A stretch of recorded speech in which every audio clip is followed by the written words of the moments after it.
오늘 묵상할 하나님의 말씀은 스가랴 8장 1절에서 12절입니다. 구약 스가랴서 8장 1절부터 12절 말씀까지 우리 한 절씩 교독하겠습니다. 만군의 여호와의 말씀이 임하여 이르시되 만군의 여호와가 이같이 말하노라. 내가 시온을 위하여 크게 질투하며 그를 위하여 크게 분노함으로 질투하노라. 여호와가 이같이 말하노라. 내가 시온에 돌아와 예루살렘 가운데 거하리니 예루살렘은 진리의 성읍이라 일컫겠고 만군의 여호와의 산은 성산이라 일컫게 되리라. 만군의 여호와가 이같이 말하노라. 예루살렘 길거리에 늙은 남자들과 늙은 여자들이 다시 앉을 것이라. 다 나이가 많으므로 저마다 손에 지팡이를 잡을 것이요 그 성읍 거리에 소년과 소녀들이 가득하여 거기에서 뛰놀리라.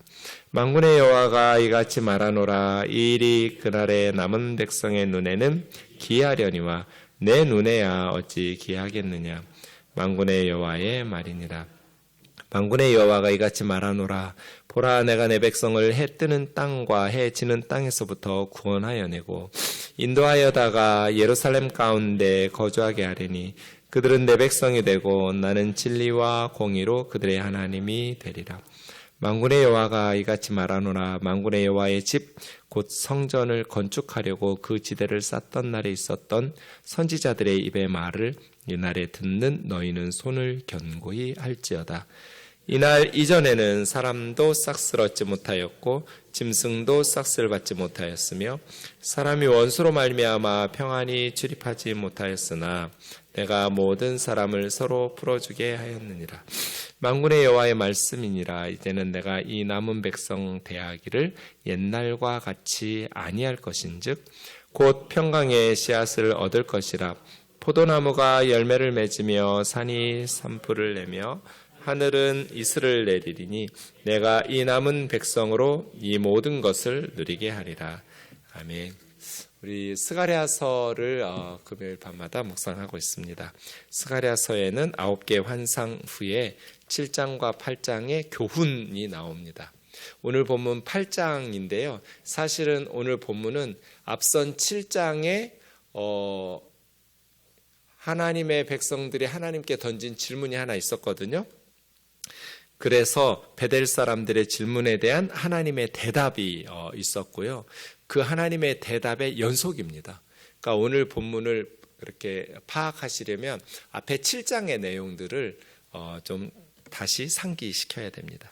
7장 3절에 보면 베델 사람들이 예루살렘에 있는 제사장들과 선지자들에게 질문 하나 던졌습니다. 내가 여러 해 동안 행한 대로 5월에 울며 근심하는 그런 금식을 계속해야 됩니까? 이 질문이 왜 있었다고 그랬어요? 5월에 금식을 왜 하지? 네, 예루살렘 멸망과 관련해서 4번의 사건을 기념하면서 금식하는 것이 이제 포로기 때 생긴 것이죠. 8장 19절에 보면 4월, 5월, 7월, 10월 각기 예루살렘 멸망과 관련된 사건들을 기념하면서 이스라엘 백성들이 금식했던 거예요. 그런데 5월의 금식이 예루살렘 성전이 방화돼서 무너진 것을 탄식하면서 금식했는데 이제 지금 스가랴 선지자와 학개 선지자의 메시지에 힘입어서 성전 공사하고 있잖아요. 그래서 무너졌던 성전 자리에 다시 성전 공사가 이루어지고 있는데 계속해서 성전이 불타버린 것을 슬퍼하면서 금식하는 것을 언제까지 계속해야 됩니까? 라는 질문이었죠. 네, 베델 사람들의 질문에 대한 하나님의 대답이었어요. 금식을 계속하라, 하지 마라 이렇게 대답하신 것이 아니라 좀 더 본질적인 대답을 하나님 하셨다고 했죠. 야, 너희가 그 금식을 70년 동안 예루살렘 무너지고 지금까지 금식했는데 그 금식이 나를 위해서, 하나님 나를 위해서 금식한 거냐? 라고 물은 거예요. 그 금식이 나를 위해서 한 거냐? 라고 하나님 물으신 건 뭐예요? 나를 위해서 한 거 아니잖아 그 말이죠. 그럼 이 사람들은 누구를 위해서 금식한 거예요? 하나님을 위해서 금식하며 기도한 것이 아니라는 또 근거는 뭐예요? 우리가 지난번에 살펴본 것처럼 9절부터 보시면 너희가 정말 나를 위해서 금식했다면 옛 선지자들이 너희에게 주었던 말씀대로 진실한 재판을 행하고 서로 인애와 긍휼을 베풀고 과부와 고아와 나그네와 궁핍한 자들을 압제하지 않고 서로 해하려는 악한 마음의 계획을 도모하지 않겠지. 하나님을 위해서 금식했다면 너희가 선지자들을 통해서 주시는 하나님의 말씀을 듣고 순종하는 삶을 살아가겠지. 근데 너희는 금식은 하는데 하나님의 종들을 통해서 말씀을 전하는 것, 그 하나님의 말씀 듣기를 싫어하면서 등을 돌리고 듣지 않고 귀를 막고. 금식하긴 쉬워요, 여러분. 근데 고아와 과부와 나그네와 궁핍한 자들을 압제하면서 누리는 기득권과 그 달콤함은 포기하기 싫은 거죠. 자신들이 행하는 사회적 약자들을 향한 억압과 착취, 그로 인한 삶의 달콤한 열매들은 계속 누리고 그냥 금식하는 거예요. 금식하기는 열심히 하는데 4월에, 5월에, 7월에, 10월에 금식은 열심히 하는데 진실한 재판은 하기 싫은 거예요. 진실한 재판을 하면 자기들이 누리고 있던 부귀영화와 그런 부정한 기득권을 계속 누릴 수 없잖아요. 이것이 지금 2500년 전에 스가랴 시대만의 문제예요. 지금 우리들의 문제는 아니에요. 열심히 금식해요. 크리스찬 검사들, 변호사들, 판사들. 그런데 진실한 재판은 안 해요. 그럼 그 금식을 왜 하는 거예요? 진실한 재판하면 쫓겨나요.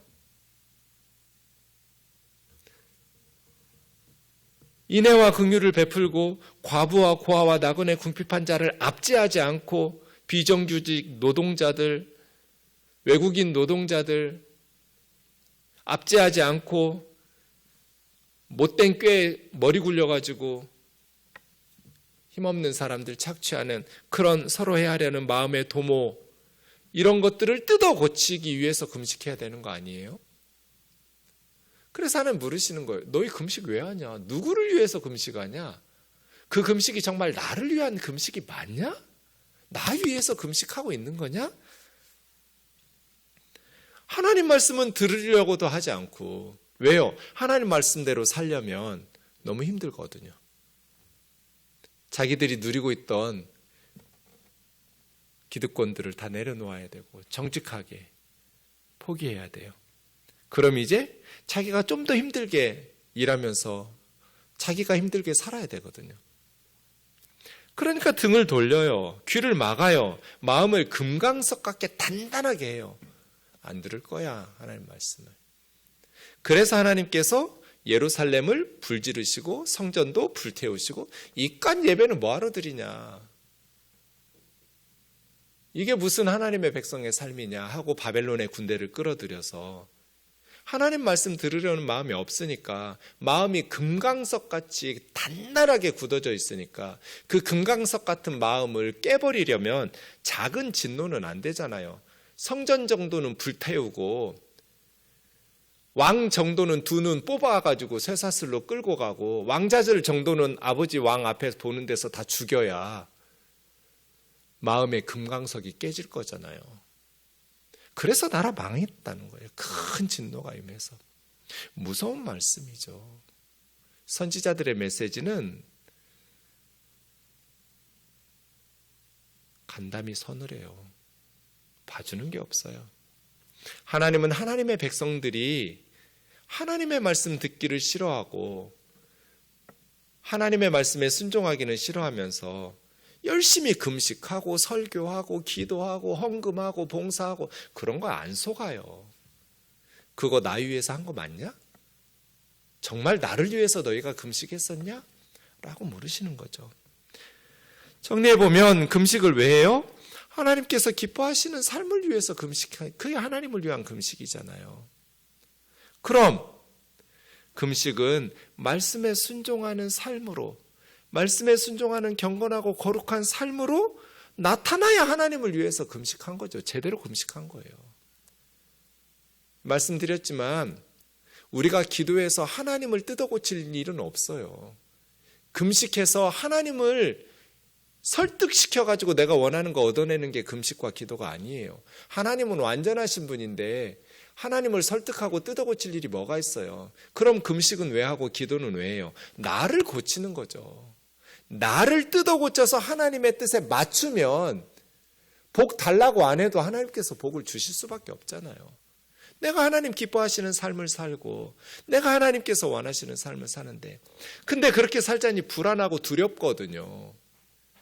그냥 남들처럼 살고 싶거든요. 불이한 재판하고 싶거든요. 그래서 안전하게 내 자리를 지키고 싶고 사회적 약자들을 착취해서라도 남들도 다 그렇게 사업하는데 나도 그냥 대충 눈 감고 외면하면서 그러면서 금식하고 하나님 섬기는 척하면 하나님께서 복 주시고 교회에서 장로도 되고 권사도 되고 목사님 믿음 좋다고 칭찬하고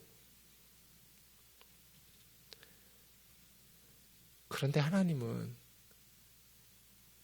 그런 신앙생활이 싫으신 거잖아요. 나는 내 백성이 그렇게 사는 게 싫다. 나는 내 백성들이 그렇게 금식하는 거 싫다는 거잖아요. 하려면 제대로 하라는 거잖아요. 그렇게 70년 동안 비참하게 전 세계에 흩어져 가지고 노예로 포로로 끌려가 가지고 피눈물 나는 삶을 살다가 다시 모였잖아요. 그래서 지금 이제 다시 성전 짓고 있잖아요. 그럼 이제 이스라엘은 하나님의 백성들은 어떻게 살아야겠어요? 옛날처럼 금식하는 척, 하나님 앞에서 슬퍼하는 척, 근심하는 척, 그런 신앙생활 다시 반복해야겠냔 말이죠. 8절에는 만군의 여호와가 말씀하신다는 말씀이 10번이나 나와요. 10은 완전수거든요. 계속 나와요. 읽어보세요. 만군의 여호와는 뭐예요?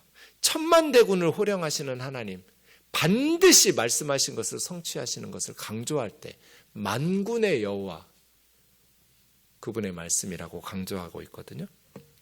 만군의 여호와의 말씀이 뭐라고 말씀하세요? 내가 시온을 위하여 크게 질투하여 그를 위하여 크게 분노함으로 질투하노라. 질투는 누가 해요? 사랑하는 사람이 질투해요. 앞집 여자가 딴 남자하고 바람 피우는 게 에이그 못된 여자 하고 끝날 일이지 질투할 일은 없죠. 그런데 내가 사랑하는 내 아내가 날 버리고 다른 남자하고 바람 피우고 나가면 질투하죠. 크게 분노함으로 질투하죠. 하나님께서 이스라엘 백성들 예루살렘을 크게 분노함으로 크게 질투하시는 것은 하나님께서 하나님의 백성을 크게 사랑하시기 때문이에요. 다른 나라 사람들이 우상 숭배하는 거야 별로 크게 분노할 일도 아니고 크게 질투할 일도 아니에요. 그런데 하나님의 백성인 예루살렘이, 하나님의 백성인 시온의 백성이 교회 다니면서 예수 믿는다고 말하면서 하나님의 자녀라고 말하면서 우상 숭배하고 하나님을 버리고 다른 것들을 사랑하고, 그럼 하나님께서 크게 분노함으로 크게 질투해요. 왜? 날 사랑해야 될 내 백성이 나를 버리고 우상 섬기니까요. 그래서 예루살렘이 크신 하나님의 진노를 받은 거예요. 하나님께서 예루살렘을 향해서 크신 분노하심으로 질투하시면서 크신 질투하심으로. 그럼 여러분, 하나님께서 저와 여러분을 크게 질투하시면 좋겠어요? 질투 안 하시면 좋겠어요? 우리가 하나님한테 무관심하고 세상에 푹 빠져 살아도 좀 혼내지도 않고 때리지도 않고 그냥 좀 봐주시고 질투도 안 하시고 그러셨으면 좋겠어요? 우리가 하나님 무시하고 하나님께 무관심하고 세상에서 헛짓거리하고 있을 때 하나님께서 우리에게 화내시면서 회초리를 드시면서 그렇게 종아리를 쳐서라도 우리를 하나님 앞으로 다시 돌이키시면 좋겠어요? 물론 여러분이 똑똑하면 안 맞고 돌아오겠죠. 근데 저나 여러분 그렇게 머리 안 좋잖아요. 맞아야 돌아오잖아요.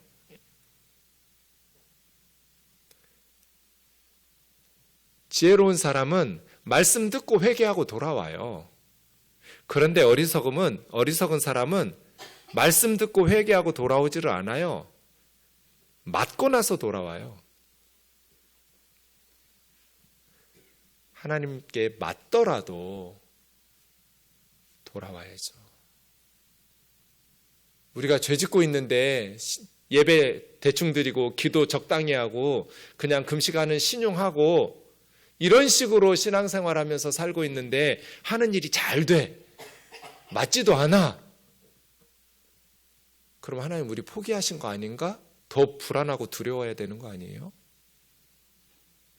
하나님의 백성이 똑바로 신앙생활 안 하면 맞아야 하나님이 우리를 질투하시고 우리를 사랑하시는 거죠. 사랑하지 않으면 질투도 안 해요.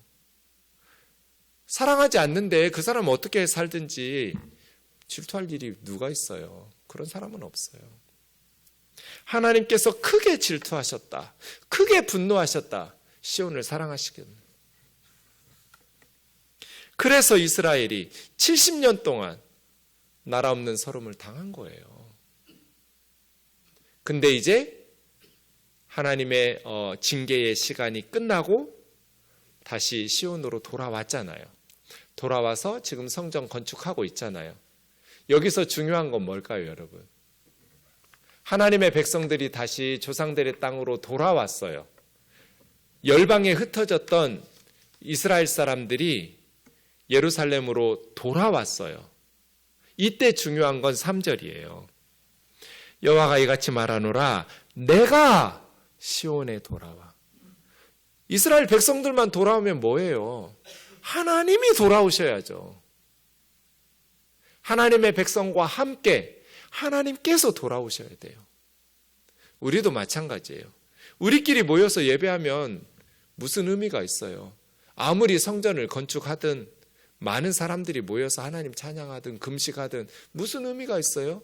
하나님께서 우면동 교회에 돌아와 우리와 함께 하셔야죠. 이스라엘 백성들만 돌아오는 건 아무 의미가 없어요. 중요한 건 내가 시온에 돌아온다. 그래서 예루살렘 가운데 거하리니 이거죠. 성전 지으면 뭐예요? 하나님께서 돌아오셔서 그들과 함께 거하셔야죠. 그래서 저와 여러분에게 가장 중요한 거, 우리가 아침마다 눈 뜨면 새벽마다 기도해야 될 거 임마누엘이라고 말하잖아요. 하나님 오늘 또 우리 아이와 함께 해주세요. 하나님 오늘 또 저와 함께 해주세요. 임마누엘. 하나님께서 돌아와 예루살렘 가운데 거하면. 그럼 예루살렘은 어떻게 될까요? 이르 에메트, 하르, 코데시가 될 거예요. 이르라는 말은 도시, 성읍이란 뜻이에요. 에메트는 뭐예요? 아멘 나온 거죠. 진리. 이르 에메트는 그러니까 진리의 성읍. 하르는 산이란 뜻이에요. 코데시는 거룩이란 뜻이에요. 거룩한 산. 이르 에메트, 하르엠, 코데시. 하나님이 진리의 하나님이시고 하나님이 거룩하신 하나님이니까 하나님하고 함께 사는 하나님의 백성들이 어떻게 되겠어요? 진리의 공동체가 되고 거룩한 공동체가 되겠죠. 이것이 예루살렘의 진정한 회복이죠. 건물 짓는 게 회복이 아니고 금식하는 게 회복이 아니라 하나님께서 함께 거하시면서 하나님의 백성들이 그 하나님의 성품을 닮아가니까 진리의 성읍이 되고 거룩한 성산이 되는 거예요. 하나님의 백성들이 진리로 변화되고 거룩하게 하나님의 성품을 닮아가는 거예요. 하나님이랑 같이 사니까요. 그래서 진정한 하나님의 백성 공동체의 특징이 이 두 가지예요. 진리와 거룩이죠. 오늘날 한국교회의 위기의 본질이 뭘까요?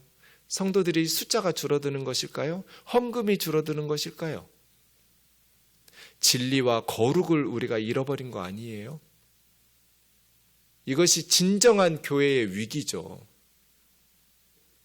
아무리 성도들이 줄어들고 헌금이 줄어들어도 적은 무리들이라 할지라도 하나님이 함께 거주하면서 하나님의 성품을 닮아가면서 하나님의 백성들이 진리의 사람들이 되고 거룩한 사람들로 변화되면 그 사람들이 역사의 희망이에요. 반드시 부흥할걸요. 반드시 그 나라는 하나님께서 복을 주실 테니까요. 예루살렘에 돌아왔어요. 성전 짓고 있어요. 질문은 금식할까요? 그만해도 될까요? 였어요. 그런데 하나님은 내가 너희에게 돌아와서 너희와 함께 사는데 그러면 너희가 회복이 될 텐데 진리의 성읍이 되고 거룩한 성산을 변화될 거야. 그럼 어떻게 되겠어요? 4절 만군의 여호와가 이르노라 예루살렘 거리에 늙은 남자들과 늙은 여자들이 다시 앉을 것이라. 다 나이가 많아서 저마다 손에 지팡이를 잡을 것이요. 제가 우즈베키스탄에 단기 선교 갔는데 솔다스키라는 지역의 그 시골 마을이었거든요. 저 어릴 때 보았던 모습이 그대로 있어서 깜짝 놀랐어요.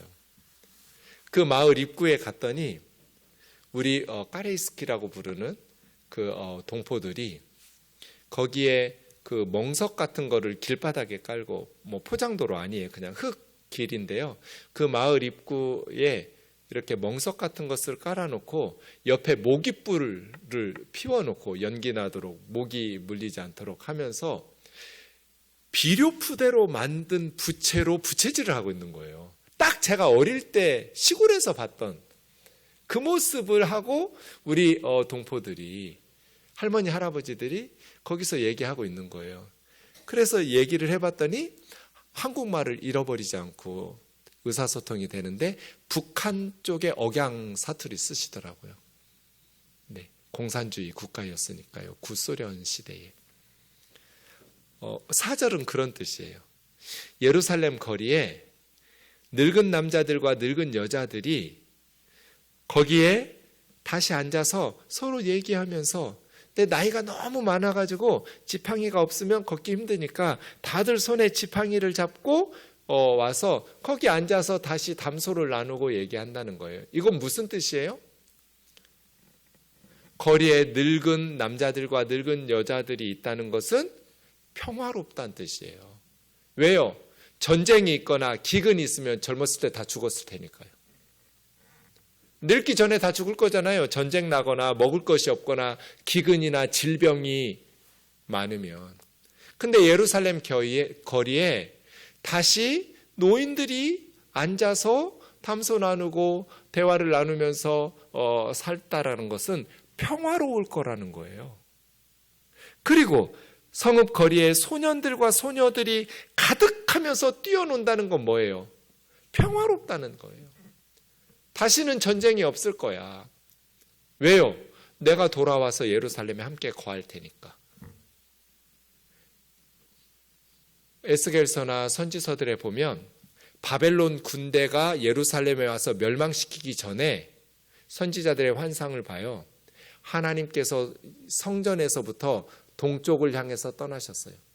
하나님께서 예루살렘을 떠나시니까 이방의 군대들한테 예루살렘은 정복당할 수밖에 없잖아요. 근데 다시 하나님께서 돌아오셨어요. 하나님께서 예루살렘에 돌아와 예루살렘 가운데 거주하시면 이방의 군대들, 아무리 강대국이 예루살렘을 정복하려고 해도 하나님은 어떻게 이기겠어요? 그러니 예루살렘은 늙은 남자들도 늙은 여자들도 거리에서 모닥불 피워놓고 모깃불 피워놓고 부채 붙여가면서 서로 대화를 나누고, 어린아이들, 소년들, 소녀들 가득 거리에서 뛰어놀고 흥겹게 평화로운 거죠. 왜요? 하나님께서 보호해 주실 테니까. 만군의 여호와가 말하노라, 이 일이 그날의 남은 백성 눈에는 기하려니와. 지금 성전 건축하고 있는 포로 공동체들 눈에는 선지자의 말이, 그런 날이 오겠어요? 안 믿어지는 거예요. 기이하다는 것은 믿기 힘들다는 뜻이에요. 늙은 남자들, 늙은 여자들 늙기 전에 다 굶어 죽거나 병들어 죽거나 다른 나라로 끌려갔는데 지금 5만 명도 안 되는 사람이 돌아왔어요. 70년 만에. 소년들, 소녀들 가득하다고? 에이, 그런 날이 올까? 못 믿겠다 이 말이에요. 그런데 너희 백성들의 눈에나 그것이 기이하고 믿기 힘든 말이지 내 눈, 하나님의 눈에는 그게 뭐가 힘든 일이에요? 내 눈에야 그건 뭐 당연한 거죠. 사람들이 못한다고 하나님도 못하시는 건 아니잖아요. 그러면서 믿기 힘드니까 계속 만군의 여호와, 만군의 여호와, 만군의 여호와의 말씀이라는 것을 막 앞뒤로 계속 스가랴 선지자를 통해서 하나님 말씀하고 계시죠. 너희들은 믿기 힘들겠지만 내가 반드시 할 거야. 그 만군의 여호와의 말씀이란 뜻이에요. 만군의 여호와가 이같이 말하노라. 보라, 내가 내 백성을 해 뜨는 땅 동쪽, 해 지는 땅 서쪽, 해 뜨는 데부터 해 지는 데까지 아무리 땅끝에 흩어져 있어도 다 구원해낼 거야. 그래서 예루살렘으로 인도해서 예루살렘에서 살게 할 거야. 내가 내 백성을 구원해낼 거야. 그들은 내 백성이 되고 나는 진리와 공의로 다스리는 그들의 하나님이 될 거야. 이건 이제 언약의 공식 문구예요. 다시 하나님께서 하나님 역할을 해주시겠다는 거잖아요. 그들은 내 백성이 되고 나는 그들의 하나님이 될 거다. 만군의 여호와가 이같이 말하노라. 만군의 여호와의 집 곧 성전 건축하려고 지대를 쌓던 날에 있었던 선지자들의 입의 말을 듣던 너희는 손을 경고해라. 선지자들이 누구예요? 학개와 스가랴죠. 16년 동안 멈추고 있었어요. 성전 지대 쌓고 몇 달 만에 스탑. 아직 성전 건축할 때가 아니야. 15년, 16년 동안 방치되어 있었어요. 갑자기 하나님께서 학개와 스가랴라는 두 선지자들을 보내시면서 다시 성전 공사를 말씀하시고 독려하셨고 그 말씀을 듣고 포로 공동체가 다시 성전 공사를 시작했죠. 그날에 하나님 말씀 듣는 너희는 손을 견고히 해라. 학개서 2장 4절에 보면 스룹바벨아 너는 스스로 굳세게 할지어다. 대제사장 여호수아야 스스로 굳세게 할지어다. 남은 바 모든 하나님의 백성들아 너희는 스스로 굳세게 하여 일할지어다. 내가 너희와 함께하노라. 만군의 여호와의 말이노라. 손을 견고히 해라. 낙심하지도 말고 포기하지도 말고 실망하지도 말고 계속 열심히 일해라. 그래서 10절이요.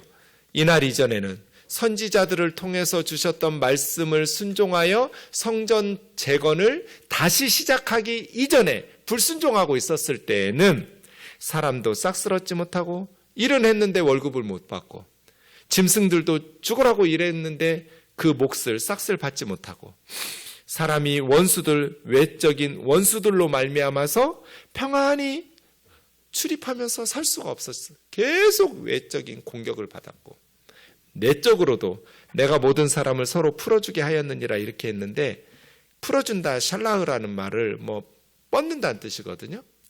그래서 풀어준다 이런 식으로 번역하기보다는 문맥상 표준 세번역이나 다른 모든 성경들이 다 그렇게 했는데 왜 개역 개정은 이렇게 했는지 모르겠어요. 옛날 개역 한글은 치다 했어요. 서로 치고받고 하는 것. 이웃끼리 서로 대적하게 하였기 때문이다. 이게 맞는 것 같아요.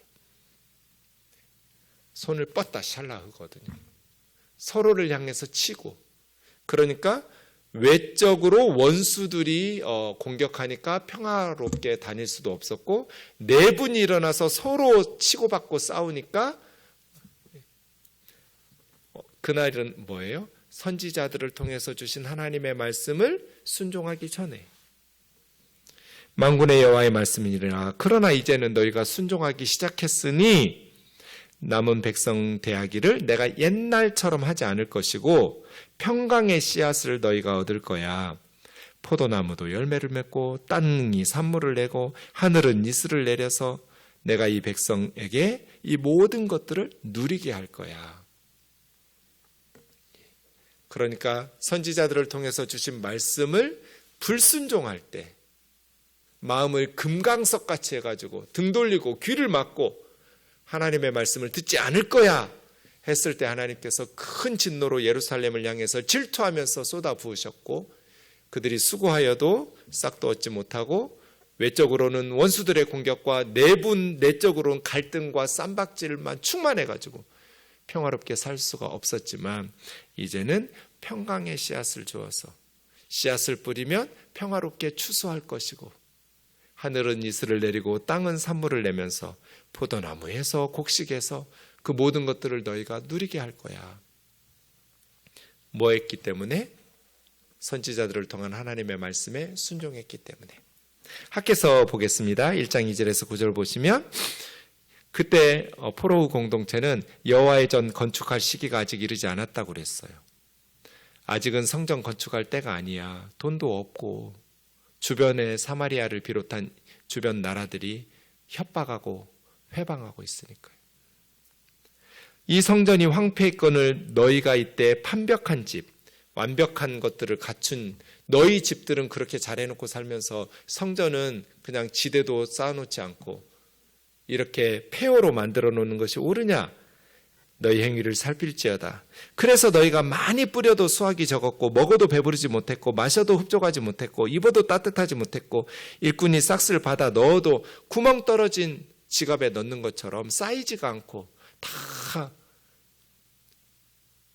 그냥 구멍난 독에 물 붓듯 다 새어나가 버렸다.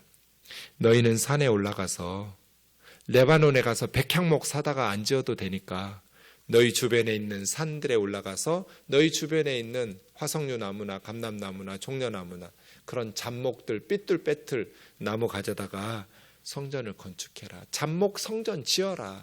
백향목 성전 짓지 않아도 되니까 잡목 성전을 지으면 내가 기뻐하고 영광을 얻을 거야. 너희가 많은 것을 바랐지만 도리어 적었고 집으로 가져갔지만 내가 풀어버렸다. 무슨 까닭이냐? 하나님의 집 성전은 황폐한데 너희 집 짓기를 위해서 빠르고 그렇게 15, 16년 동안 너희 집들만 위해서 챙겼는데 너희 집들이 그렇게 해서 살찌고 배부르게 되었느냐? 평화롭게 그렇게 살 수 있게 되었느냐? 하나님이 불어버렸는데 어떻게 쌓이겠어요? 구멍 뚫어진 전대에 돈 집어넣는 거하고 똑같겠죠. 그러나 이제는 너희가 선지자들을 통해서 주신 말씀에 순종했으니 내가 평화의 씨앗을 너희에게 줄 거고 너희는 내 백성이 되고 나는 너희 하나님이 될 거고 너희는 온갖 풍성한 것들을 누리게 될 거야. 너희를 공격하는 원수들은 없을 거야. 그래서 늙은 남자들과 늙은 여자들이 길거리에 앉아서 담소를 나눌 거야. 소년들과 소녀들이 거리에 가득해서 뛰어놀 거야. 너희들이 수고하고 땀 흘린 것이 절대로 헛되게 열매 거두지 못하게 되지 않을 거야. 내가 너희와 함께 거할 테니까. 그러면 결국 정치든 경제든 국방이든 이거는 정치나 경제나 국방의 문제가 아니라 영적인 문제였어요.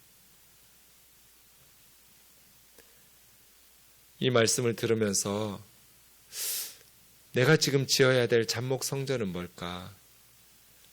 아직 대학부터 가고 직장부터 가고 뭐부터 하고 아직은 성전 건축할 때가 아니야.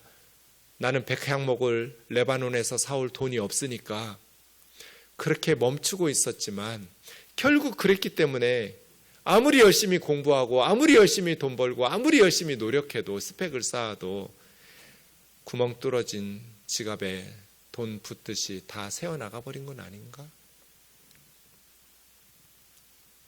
지금 내가 순종해야 될 하나님의 말씀 무엇인가? 하나님께서 우리에게 원하시는 것이 무엇인지를 기억할 수 있기를 원합니다.